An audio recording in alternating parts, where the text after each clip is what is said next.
The following is a production of DallasCowboys.com and the Dallas Cowboys Football Club. How about them Cowboys? Yeah! Go Cowboys! Let's go, baby! Are you ready for a break? Yes. Are you ready for a break? Absolutely. Ready for a break? Yeah, and so much for that. It's time for The Break on DallasCowboys.com We were on the break! with Ambar Garcia, Bryan Broaddus, Voch Lombardi, and Derek Eagleton. It is Wednesday, November 5th, 2025, Season 21, Episode number 72. Welcome to the latest edition of The Break. We are live from the SWBC Mortgage Studios at the Star. We're presented by LG. LG is the world's #1 OLED TV brand for 11 years and counting. See why at LG.com/OLED Evo. And man, it's a fun show today. Cowboys make some moves yesterday. Did you ask me if you had permission to talk about these guys now? Yeah, we can talk about them now. You know, You can say the name all you want to. let me Quinn tell you Williams, something, can talk about it man. all you want. I thought I was going to get a letter in the mail this morning. The first name I said yesterday was Quentin Williams. Mm-hmm. I thought somebody was going to call me and be like, Voch, have you been tampering with, are you on the phone with Jerry Jones? Did you know that Quentin Williams going to be over here? Boy. Yeah. I hope you threw away your whole rundown, Derek Hughes. We got one or two things to talk about today, sir. Well, okay, before we get into our feelings on We'll need to hear Brian's thoughts inside the mind of Brian what I gotta Broaddus. hear, what I do need to hear from You hearing this, Brian? I don't want no injury This is updates. from your I've already dealt with Your this for own an mind. hour today. Here's what we want. I want to know, give me a realistic scouting report on Quentin Williams. Tell me what kind of player he is at this point in his career and what Cowboys fans can expect to see once he's on the field. Well, there's a foot race of the best defensive tackles in the National Football League. It's Quentin, Jeffrey Simmons, and Chris Jones. They all kind of running that race. If He was up there with those guys. He up there with them cats. Okay. With them cats. This, like, man, and then look, man, I was listening to some people and I was watching some things, and I wouldn't say you didn't like what R.J. Choppy said. RJ ain't got to be film guy. Shouts out to RJ. He could be a baseball guy. You can say it, Yeah. man. He could be a baseball I just want people to know. But just some people just sound like they watched a little less film than others. Yeah. Quentin Williams is a guy. He controls the line of scrimmage. He destroys the line of scrimmage. This ain't one of them people that move backwards when two people hit him or even three people hit him. There's film evidence. I've dropped it. Yeah. There's doubles. There's chips. He remains 10 toes down. That's not a metaphor. His feet don't move, and he's always moving forward. He's a player that is so comfortable in chaos because he's stronger than everybody else. So while you're trying to chip and move and trap, his eyes are in the backfield. Sometimes tackles get caught up in the wrestling match that they're in, and they miss the ball carrier. This ain't Quentin Williams. If you look at Stuffs, I wish Brian had the exact number for me. But just some guys on our team, please, some guys on our team, they're around the 3 mark, they're around the 4 or 5 mark. Quentin Williams got 14 stuffs this year by himself. He's a guy that can play all around the line of scrimmage. He could play 0, 1, 2-eye, 3, 4-eye, wherever you want to put him. By the way, he is tied for first in NFL run stuffs with 14. He also has 24 run stops, tied for first in NFL among defensive tackles. He ain't playing. Exactly where you had issues at. He's I'm not being hyperbolic, he's the best in the league at that. So I know it's a lot of people coming here talking about, hey, well, what about his money? What about this? What about that? This is the one time I don't care about the details. You have a guy, a dude, and he automatically is the best player on your defense altogether. So you lose a guy that's the best player on your defense and you gain a guy. Another spot, and he'll do a different thing for you, but he is the best guy that you have right now. And he's one of the best in the whole National Football League. Not in his position. He's one of the best defenders in the whole league. The trade was massive. And you still get the draft this year. Hey. You do? Huh? My ears. And you still get the shit. Good job. Brian, you want to add anything to that from the scouting report standpoint? No, I think that Voch has got him pretty well nailed. And the thing that I think that's what we need to do now is think about, though, how they went about and made this deal. This is Cowboys being aggressive here. This wasn't one of those things, and I was talking to some people in the organization about it. I was curious going in, was this something that initially when they were starting to talk about moving Micah Parsons, we had heard some whispers that Quentin Williams was a guy that they were very interested in. And at the time, the Jets weren't interested in moving on from Quentin Williams. And so all of a sudden, then you have a poor record, poor start, and then you move on from Sauce Gardner and things like that. So, this was something, Dallas being a very proactive team, when it came to that, and I think that to me that's something that you got to kind of you got to applaud them for. They were not going to sit back and wait and see what things were going to happen. They were going to be very proactive in how they were going to go about this, and that's what you have to do if you have an interest in a player. Don't wait on it. Go get it. And, people say, well, why didn't they do this maybe 2 weeks ago and maybe make a trade? I just don't think the Jets were committed to having the sale that they're having right now. I think that there was now when Sauce Gardner went for the 2-1s, it's like, okay, we are who we are, and we're going to move forward here. So give the Cowboys some credit for absolutely doing this. One of my favorite things about this, Voch and Ambar and Derek, is the fact that look at this, how it's going to set up for you for this draft coming up. And Voch whispered it to you and mentioned it as that you look at, you're still picking in the first round. Man. You got 2 picks. Now think about your second round pick goes for Quinnen Williams. I don't think you're going to find a player in the second round better than Quinnen Williams. Then you look in the third round. I don't think you're going to find a player better than George Pickens. This thing is kind of setting up. If they go back and all of a sudden they do something with George Pickens, whether it's a tag, a sign, I would say Cowboy fans would be super happy if you said a first round pick, another first round pick, Quinnen Williams, and George Pickens. That's a hell of a draft day. I think that you're going in the right direction that way. Yeah. All right, let's talk about what happens as far as roles, because now Cowboys have an embarrassment of riches at defensive tackle. Man knows. When you talk about Quinnen Williams, Kenny Clark, Osa Odigizua, and their fourth tackle is Solomon Thomas, who still is I think a very useful player to be able to do some good things. He's already done some good things for this team this year. Didn't he get hurt a little bit? During this last game? Who's Solomon Thomas? Yeah. I don't think it was. I haven't heard that he's out. I don't. Not out. Okay. Just like he got a little banged up or Yeah, something. I don't yeah, remember what it this was. time of year, everybody's. I'm banged up. saying, you know how it is sometimes in the roster. Amber, you're You yelling. say, "Oh, Yeah. that Amber, hurts you're a little yelling. more." You You're can sit down for screaming. a little bit. They got my ears. It's contagious. This is what you give. they have a bye week. He'll be fine. But that being said, when you look at the so annoying. when you look at the 4 defensive tackles, how do you see them playing? Because I know yesterday in the press conference, Shotty said, "Hey, we're gonna probably do a little bit more 5-man fronts," which to me, I actually look at that and I'm like, that's more of kind of a 3-4 type defense, maybe, because when you start thinking about it, you can still have Ezraku on the outside who's coming along, I think, very well. You could still have Clowney on the outside who's coming along very well. You get Overshown back in the middle. You just traded for another linebacker in Logan Wilson. You start thinking about this front 7, if they're going to go with all 3 of those guys, that could be a pretty formidable front. What do you guys think? Tell him, Vachi. Me and Tell him. Brian, you excited? I'm excited. He is excited. I see the hand just. Me You and took that from me, right? The hand. Okay. Me and Brian did a podcast this morning breaking down some film. I don't know if I can say where, but y'all know where to find us. Yeah. And I was basically kind of trying to break down the appreciate idea. No problem. I was trying to break down the idea that you have to overthink this thing. First of all, even if they don't change anything, and it's just an even front, right? 4-man front, 4-3, like we just normally do. Normally, when Kenny Clark comes off the field, Mozzie comes on the field. Now that'll look like, okay, well, if Quinnen comes off the field, then Kenny Clark comes on the field, or whoever comes on the field, right? So even if you keep it that way, it's fine. Somebody just take a break while somebody else whooping ass outside. Yeah. But in the event that you want to get everybody on the field, you don't have to overthink the scheme, because a 4-3 over or a 4-3 under is almost the same thing as a 3-4 anyway. You just may add another guy or two. And y'all can watch that video if y'all can find it, because I can't tell y'all where it's at. But it's almost the same thing anyway. So, and luckily for us, and I have a theory about this, I think the Cowboys know that Solomon Thomas is one of their better guys. Yeah. So I think the past 2 weeks they've tried to find ways to get him on the field with Clark and Osa. Even going back to Denver, they rolled out this 4-3 looking look. They'll call it like a 5-man front. It's a 4-3 looking look. If I was a center and I was calling it 3-4. 3-4. But they have rolled this 5-man look out. Yeah. And the look was basically, it was Kenny Clark at 0, which is head up over the center. And then they'll have like Clowney in B gap. That's kind of some that you don't want, but that's what it was. Clowney was in B gap. Solomon Thomas was in the other B gap. Donovan was standing up outside, and Maris was a walk-up linebacker to the outside. It was basically a 3-4.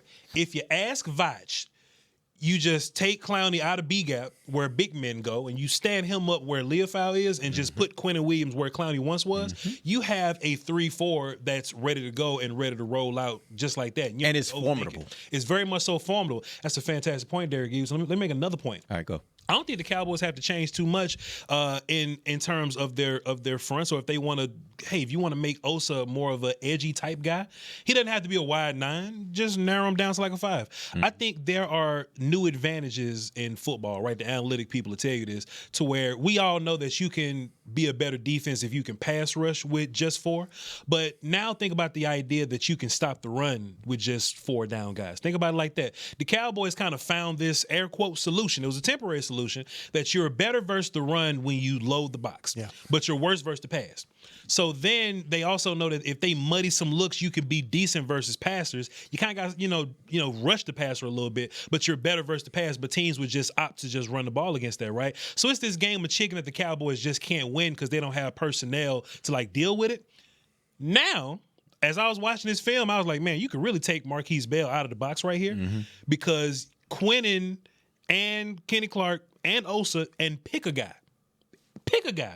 You can now stop the run. In theory, we got to see it happen. But in theory, you're much better versus the run with just your base guys than you were a little bit ago. So now you don't have to overcompensate and load the box. So now you could deal with the run and drop 7 or 8 guys at the same time now. This is massive. And I'm not being hyperbolic because Quinnen Williams is one of the best ones in the league at doing this. And you picked up a linebacker who is better in zone coverage than the linebacker you had out there. So when you start thinking about when you start thinking about the 2 moves they made, I personally believe that picking up Quinnen Williams actually made the pickup of Wilson even better. Like I was like, okay, I was kind of lukewarm on Wilson. Let's see what he can bring. Maybe he can, but I didn't know that he could make an impact by himself. Adding Quinnen Williams made him even better because now, and this is a question I have for you guys. Now, you always talk about how linebackers are better when the defensive tackles in front of them can eat up blocks. Quinnen Williams is a block eater. Like he literally will take 2 or 3 guys and those guys will not get to the second level, allowing your linebackers to run free. How much do you think that's a help to what the linebackers have been doing to this point? It's going to be please, Bryan. Please. Yeah, to me, this going to sound terrible. I think your linebackers have played with such poor instincts that protection of them hasn't really mattered. That's real. They will run themselves out of plays. True. They will run around blocks. They won't move. They play state. The one thing about Logan Wilson is you could watch him play. You could watch angles. You can watch him play with depth. You could watch him play with his eyes. The Cowboys have struggled with that. Murray, that's been a struggle. There's been times where he sees it and goes, and then there's been other times where he's so stationary he doesn't react. So it doesn't matter if you're holding up blocks or not. The linebacking core has not done a good enough job. And then you all could look at James as well.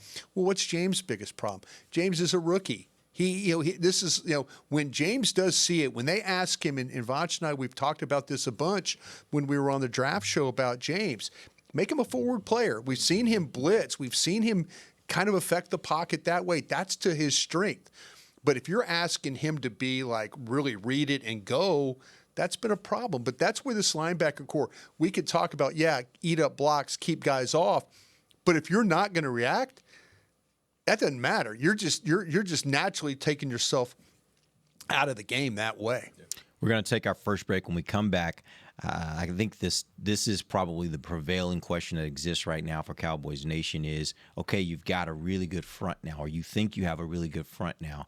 What does that mean for the secondary? We'll talk about that when we come back. This is DallasCowboys.com radio.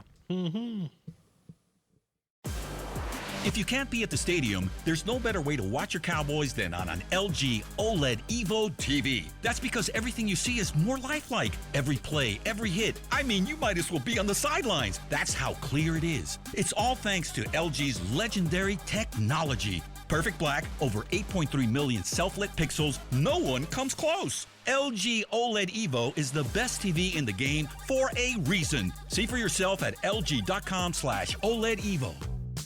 Hey y'all, Matt Pittman here, the official pitmaster of the Dallas Cowboys. This holiday season, I've got Yeti's new insulated bowls and food storage working overtime. The insulated bowls are amazing. It'll keep queso warm or guacamole fresh. And the food storage containers protect my ingredients and help me stay organized. They also make great gifts for the host, making Yeti bowls and food storage MVPs for the holidays. Get yours at Yeti.com or a Yeti store near you. I'm home. Hey, Mom, before you ask, I've done my homework and the dishwasher's unloaded. Nice. Hey, can you... Hey, hon, yes, I've got the finale ready to play. Here's your wine. Wow. Isn't it nice not having to ask? We think so. That's why if there's a network interruption, AT&T will proactively credit you for a full day of service, guaranteed.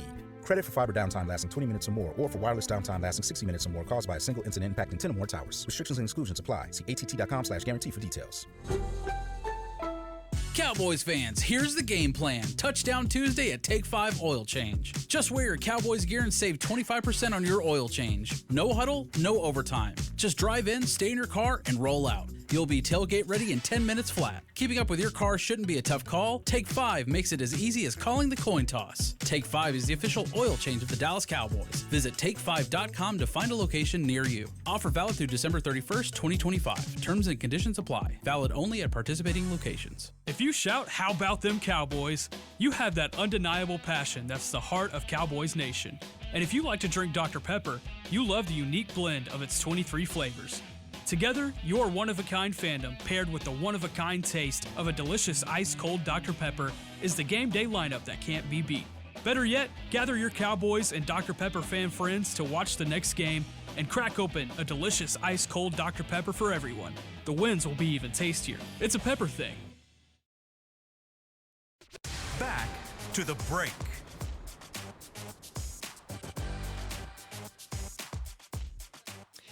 Choose perfection. Choose LG OLED Evo. Check out the best TV in the game at LG.com. That's an excellent read, Ambar.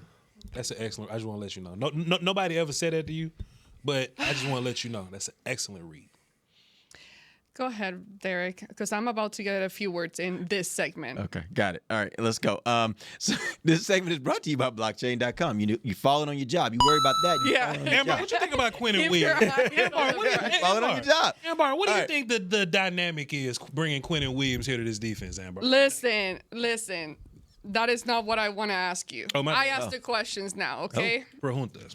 Sí, pregunta. And I'm starting with Bryan, because poor Bryan hasn't talked much today. You're taking over the show today. No, he's done. Bryan. No, you're doing a great job. I ain't lying. Question for the table. I was lying. I stopped. I'll let you know. All right.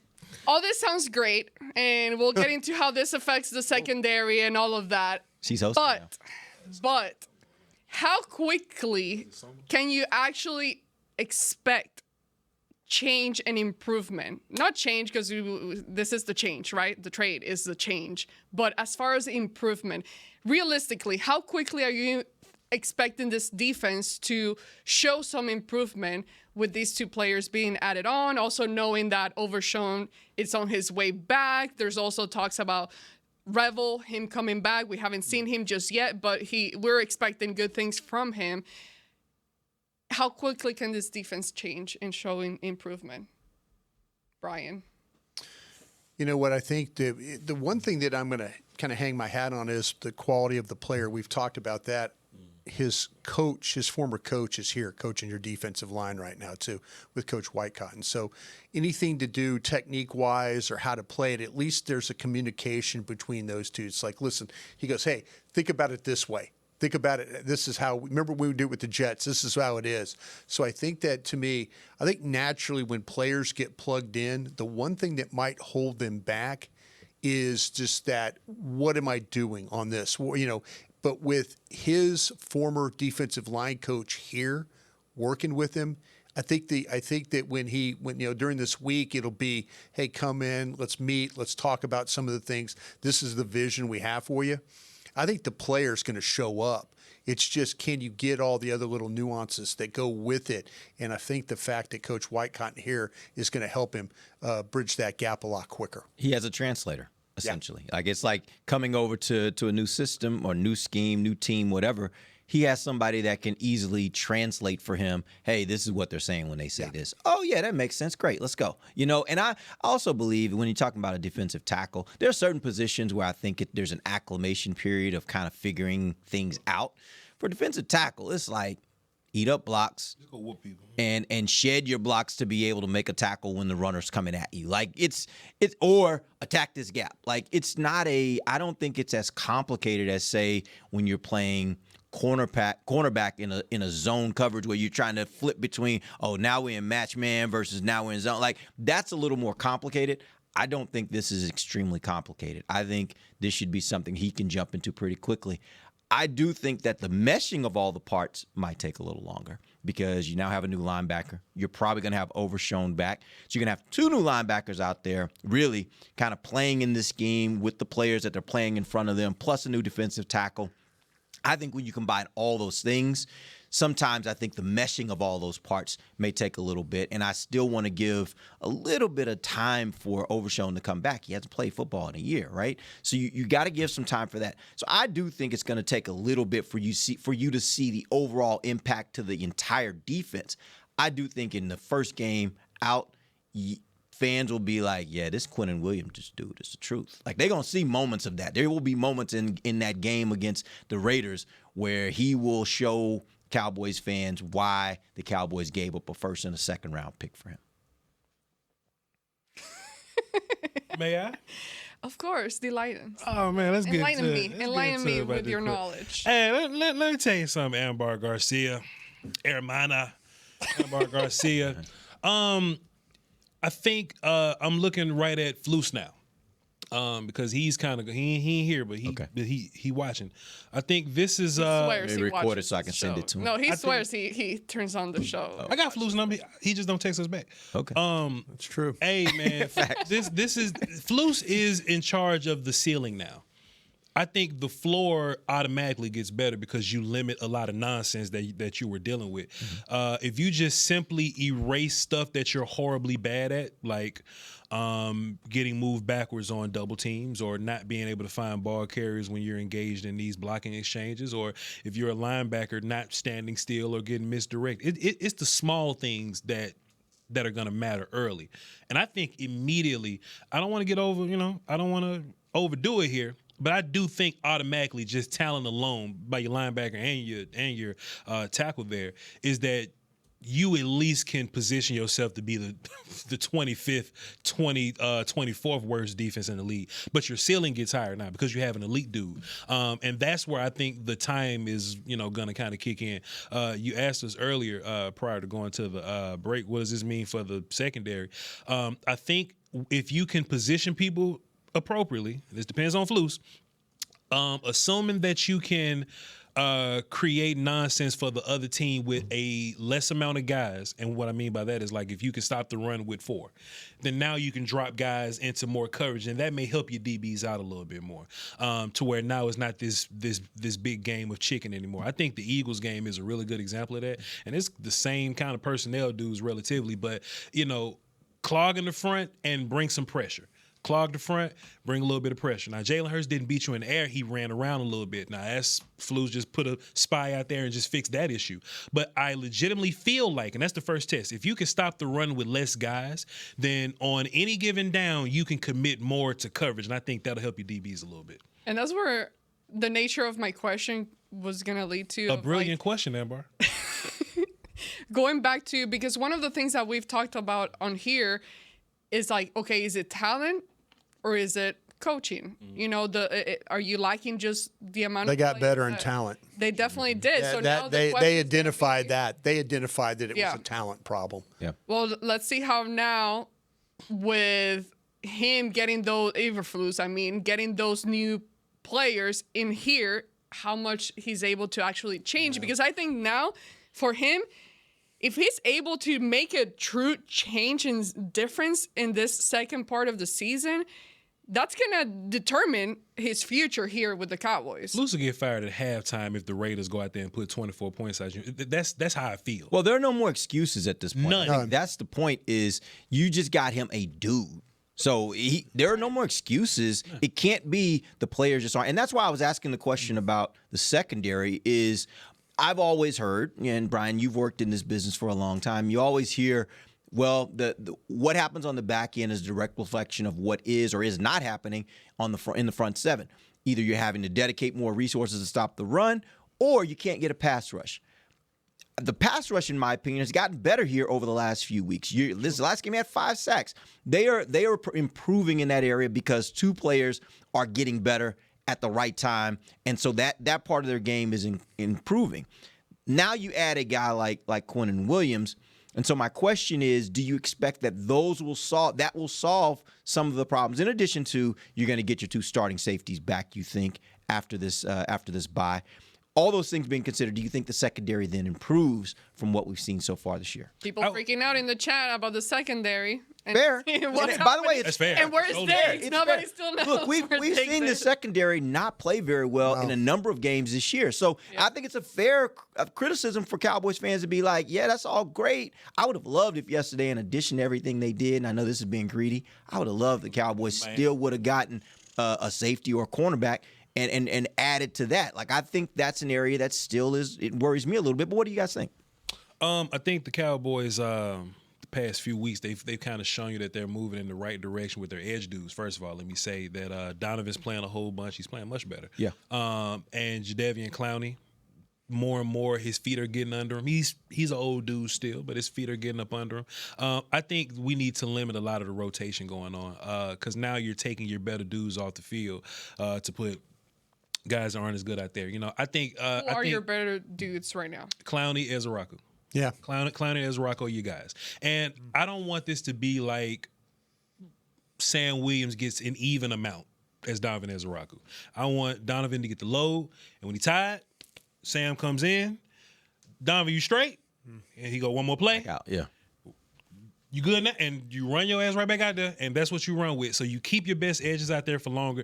I can actually, you can rotate your tackles a little more if you want to. Yeah. If you want to keep that 4-man front, just to mix up the looks, rotate your tackles. I'm fine with Solomon out there. I'm fine with either one of these guys, Quinnen, Osa. I think now I want to see what the relationship between Toia and Perrion looks like, but you can throw them in the party too. Yep. Maybe on games where you need a bigger dude, it'll be Toia. Maybe games you want to get out the quarterback more, it'll be Winfrey. Rotate those guys. But I don't need to see a whole bunch of movement at edge. I like how that's going. And hopefully that pass rush along with, hey, you might get some more pass rush from your tackle spot now. Have you given up on my guy, 53? No, I ain't giving up on James. Okay. You didn't mention him when you were talking about the defensive end, so Well, this is what Flusa do. Uh-huh. Flusa put James Houston on their best pass blocker the whole game. We was playing Tunzel and them, Washington, right? Yeah. You got Tunzel on one side who's like an all-world tackle type guy, and the other guy's like, some other guy. It's a rookie from Oregon. Connerly, Mouse in the House, right? Yeah. I was like, man, it sure would be nice if you would put James Houston, your leading sack guy, over on the rookie that's been giving up sacks all year. But instead, Flus kept him on Tunzel all day. That's not a plus matchup for us. Yeah. And last week was about running. The Broncos was about running the football and deep stuff. And Brissett was just getting rid of the ball so quick. James has kind of had some down games or whatever. But I think we can make the argument now that with some more interior, work going on, that maybe that'll help James a little. But I haven't given up on James Houston at all. I just don't want to present him as an up here guy. I think James is one of your still one of your best pass rushers though, and I would love to get him involved. But I think our priority needs to be make sure teams aren't running the ball 30 times against us. And then when it's time to pass rush, run your pass rush unit out there. Yeah. Yeah, the thing that you got to look forward to now is, and hopefully the trade deadline is added, you'll get some guys back from injury that will help you, but also to these key players, because just looking ahead, when you look at offenses that you're going to have to deal with, the second best offense in the league is the Detroit Lions. Mm-hmm. Then you got to face the Kansas City Chiefs. Philadelphia Eagles are involved in this too. So now you've got some games coming up where you have some of the top offenses in the league. You're going to need to find a way, and these are teams that do well running the ball and throwing the football. So you're going to need to find a way to be ready to go and handle those games coming up. All right, we're going to take our final break. When we come back, I have a question for you guys. Cowboys have traditionally, or I shouldn't say really, I don't want to say traditionally, but in the last, I don't know, however amount of time, it's become kind of known that they don't really invest a lot in the defensive tackle position. This is the best defensive tackle the Cowboys have had since blank. We'll answer that question when we come right back. This is DallasCowboys.com radio. Every day begins with a promise to work hard and to build a future. That's why we're here, providing the tools, expertise, and John Deere equipment you have relied on for generations to help you get the job done right. We're with you. That's our promise to you, because no matter the project or the challenge you're facing, we're with you. We're united. It's the official men's skincare brand of the Dallas Cowboys, Jack Black. And right now, Cowboys fans can get 15% off their $75 order. Plus, because every deal needs a playmaker, your order will include a free 5-piece skincare set and free shipping. The Jack Black Playmaker is 4 of Jack's favorites and a full-sized intense therapy lip balm. Make a play for the Playmaker at getjackblack.com/Cowboys with the code CowboysVIP. That's getjackblack.com/Cowboys with the code CowboysVIP. I'm home. Hey, Mom, before you ask, I've done my homework and the dishwasher's unloaded. Nice. Hey, can you... Hey, hon, yes, I've got the finale ready to play. Here's your wine. Wow. Isn't it nice not having to ask? We think so. That's why if there's a network interruption, AT&T will proactively credit you for a full day of service, guaranteed. Credit for fiber downtime lasting 20 minutes or more, or for wireless downtime lasting 60 minutes or more caused by a single incident impacting 10 or more towers. Restrictions and exclusions apply. See att.com/guarantee for details. From the field to the festivities, Lucchese embodies the essence of luxury and tradition. Handcrafted with meticulous precision, each pair offers unmatched comfort and style. Stand tall while you're tailgating or cheering in the stands with the Dallas Cowboys collection by Lucchese. Shop the collection today at the Lucchese store at the Star in Frisco or online at lucchese.com. Lucchese, the official boot of the Dallas Cowboys and Dallas Cowboys cheerleaders. How's it going? You see that Cowboys game? Oh, I watched. Been seeing some good things. Totally. They have some talent. Yup, some great talent. And they got some fight. Hoping this is the year. Me too. Oh, I'm Cody, by the way. I'm Travis. Nice to meet you, Travis. Go Cowboys. Go Cowboys! Make a new friend based solely on their shirt choice. What would you like the power to do? Bank of America, the official bank of the Dallas Cowboys. Copyright 2025 Bank of America Corporation. Back to the break. AT&T connecting changes everything. Welcome back. It is the final segment of the break live from the SWBC Mortgage Studios at the Star. We've been talking about the defensive tackle position and the defense overall. This is the best defensive tackle the Cowboys have had on their roster since. I think if David Irving would have had a handler, and he didn't get in trouble with the and wanted to play football. And wanted to play. And that part of it, I would think. Sure. Man, that is even if he ain't like do football. Have handlers here. And the current weed rules and all that. Like we need to remove the one that was with him then.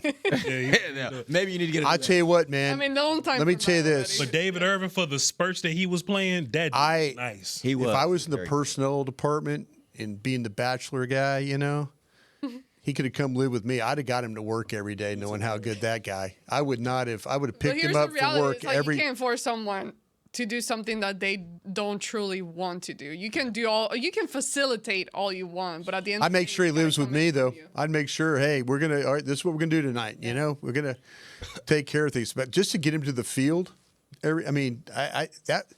people asked me this question about him one time. They said, "Who's the one player that you're gonna be at the lake and sitting on the dock, and they're gonna ask who's the best player you ever saw?" Who's the best player? I might just be in East Texas, Ambar. Right down the street. Just right down the street. But yeah, but who's the best player you've ever seen that didn't turn out to be the best player? Mm-hmm. And David Irving would be that guy for me.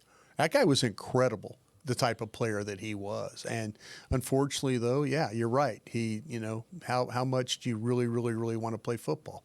And it's a hard game when you don't want to play. Mm-hmm. I think Mozzie Smith's thinking about that right now too. And the fact that he was as good as he was without really wanting to play like that, to me, he was as natural a player My The gosh. funniest thing about David Irvin, though, and look, this is on the internet. Y'all can find it. He did an interview on the radio, 105.3. Thought you were gonna say the other interview. no, the attorney thing commercial that he did, whatever commercial he did. Yeah, he does some of that. I know the guy's name. We can't say it on air. He's not a sponsor. But it was a funny commercial. But he was on with Ben and Skin at the time, and it was like, yeah, man, what you think about Jason Garrett? And like David Irvin just flat out said it. Like, man, you know something weird about Jason? Like Jason actually wanted me to work hard after practice, and I didn't get it. And I was like, what? He's like, yeah, man, I can't believe Jason really wanted me to put in extra work. I was like, Coach, I'm good, I'm straight. And that really let me know where David Irvin was with it. And I was appalled. But as good as he was without the extra work, right? That dude. That tells you all you need to know about how much talent, just God-given talent he had. But even then, Quentin better than him. One of the best that I've ever been around is Leroy Glover There you go. around here, and that's, man, we were really fortunate. Jay Ratliff, I thought, was really, really good too. But Leroy Glover was, because From the Saints. Yeah, I was in pro personnel, and it was one of those times where we were, we didn't have a lot of talented players. We really didn't, but we made a deal. We got Leroy Glover done, and man, he played. He lived up to everything that we thought he would. And that wasn't a great defense, but he stood out. Zimmer, remember, Zimmer did have, we were terrible on offense. Yeah. We were the opposite of how they are now. Like Zimmer had, he had Dat Win, he had that was Dexter in what? Coakley. Was that in 2000? 2001, 2002, and then Parcells came in 03, I believe. Yeah. But yeah, it was kind of one of those things where Mike Zimmer did a really nice job. We were top 10 defense, but we were a 32nd ranked offense at the time. Yeah, the team was 5-11. Yeah, it was terrible. Terrible football. Yeah. Terrible.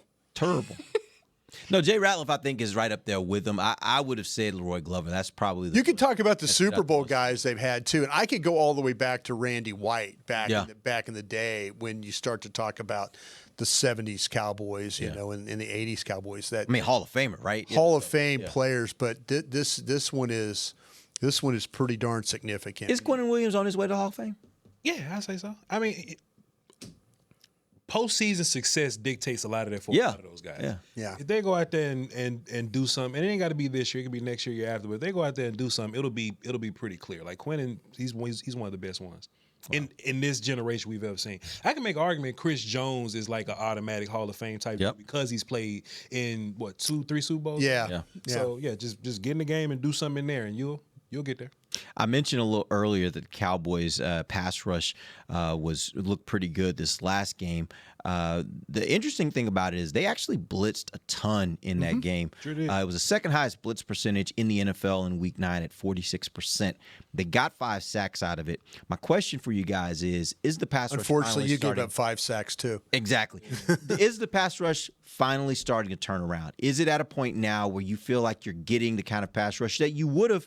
Maybe it might not be as great as it was with Micah Parsons, but you're getting to a point where your pass rush is good enough to make your defense good enough to be able to win ball games. It's turned around, but I don't think that makes it adequate. I would need, because you were so terrible just a little bit ago, I would need to see more of it. But I do think they're on the right track, though. I think bringing pressure helps. And like I said, lessening that rotation of edge guys really matters. Honestly, too, these quarterbacks kind of know how to deal with edge pressure. I think bringing some nonsense in the middle is going to help, too, because now you got guys stepping back and, rolling around. So now you get the miscellaneous residual sacks from the outside guys because there's so much inside nonsense. Yeah, I think to me, but it's so hard to watch when it's 3rd and 12 and you get pressure and then it's a 14-yard gain. Yeah. I mean, it's just that's the kick and the what right there. I mean, it's the fact, and I felt like that Dallas was probably in this game, as you saw the pressures, but they were a tick late on arriving. They were there, but they just ball out. I think in this game, their quarterback handled the pressure wasn't quick, where your quarterback faced quick pressure. And I think that was the difference where Dak, for all the other weeks he's playing, he was able to kind of avoid the pressures. This past week he couldn't. It happened so quick on him that he couldn't make that. Whereas their quarterback, I think, handled it a little bit better than you did. Yeah, for sure. I wish you would have made these trades like 2 weeks ago.